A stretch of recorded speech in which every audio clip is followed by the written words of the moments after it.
এই দেখেন আমার মিনার সাথে কালকের খেলা হয় নাই। কালকে খেলাধুলো না করার কারণে সকালবেলা বাসা থেকে বের হয়ে চলে গেছিল।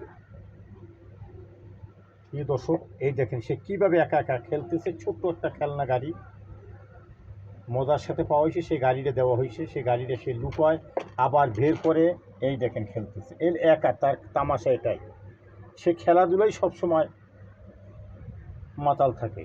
এই দেখেন খেলাধুলা না হলে নীরবভাবে সে থাকতে চায় না। তবে দর্শক যারাই আছেন, এই আমার ভিডিওটা শেয়ার দিন এবং লাইক কমেন্ট করেন। এবং কেউ কখনো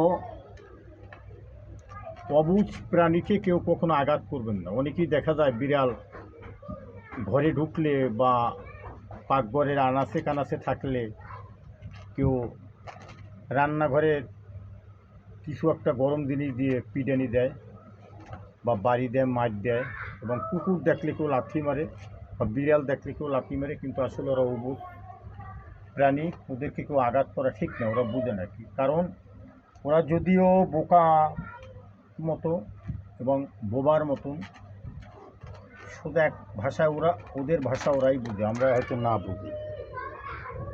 আমাদের কাছে ওরা বোকা, কিন্তু আসলে ওরা বোকা না। কেননা ওরা বোকা না, ওদেরকে একটা আঘাত করা হলে সেই আঘাতের দায় ওরা যদি কখনো অভিশাপ দেয় আল্লাহর কাছে, সাথে সাথে সে অভিশাপ কিন্তু কবুল হয়ে যাবে। কারণ ওরা হচ্ছে বোবা প্রাণী। তাই বলছে ওদেরকে কেউ দয়া করে আঘাত দিবেন না, কারণ ওরাও কিন্তু একটা জীবন। ওদেরকেও আল্লাহ সৃষ্টি করছে, এই সৃষ্টি করেছে। সেই সৃষ্টি 18,000 মাখলুকতের ভিতরে 17,999টা মাখলুকত শুধু একটা মাখলুকতের হুকুমের দিকেই অগ্রসর হয় এবং ওদের খেদমতের জন্যই লিপ্ত থাকে। তো এই দয়া করে বলি, কেউ অবুঝ প্রাণী, যাই হোক, কুকুর হোক, পোষা বিড়াল হোক, বা আর এক বাড়ির থেকে পোষা বিড়াল আসুক, বা একটা দেখা যায় কারো ক্ষেত খামারে ছাগল গরুতে ক্ষতি করে, কিন্তু মালিককে ডাকিয়া কিছু বলেন।